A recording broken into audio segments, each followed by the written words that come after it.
তাইম তারে পুলিশ সরাসরি সামনে এসে হত্যা করছে, মানে সরাসরি সামনে এসে গুলি করছে, যেটা প্রুফ সহ আছে। আমরা আগে আরও অনেকবার আন্দোলন করছি, আমাদের কোনো নাহিদ আসিফ, আমরা ওদের কাছেও গেছি, প্রতিষ্ঠাতা নাহিদ আসিফ ওদের কাছেও গেছি, কিন্তু আমাদেরকে পুলিশ বা আমরা কোনো বিচার পাই নাই এখানে।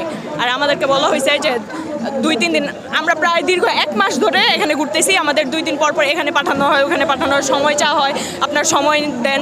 আমরা সময় দিছি 1 সপ্তাহ 2 সপ্তাহ সময় দিছি, কিন্তু আমরা কোনো বিচার পাচ্ছি না। আমাদের দাবি হচ্ছে আমাদের শহীদ তাইম হত্যার বিচার চাই। আমাদের এই আন্দোলনে আসার জন্য মূল দায়ী হচ্ছে প্রশাসনের কারণেই আমরা এই আমরা একটা শান্তিপূর্ণ আন্দোলন করতে চাইছিলাম।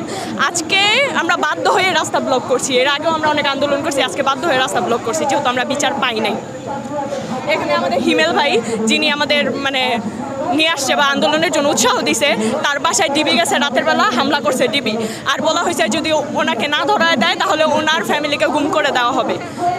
আমাদের হিমেল ভাই 2 দিন পলাতক ছিল, আর এর কারণেই আমরা আজকে এই রাস্তা ব্লক করছি, রাস্তা আটকানো হয়েছে। তাছাড়া আমাদের মূল দাবিটাই হচ্ছে আমরা আমাদের শহীদ তাইম ভাইয়ের হত্যার বিচার চাই।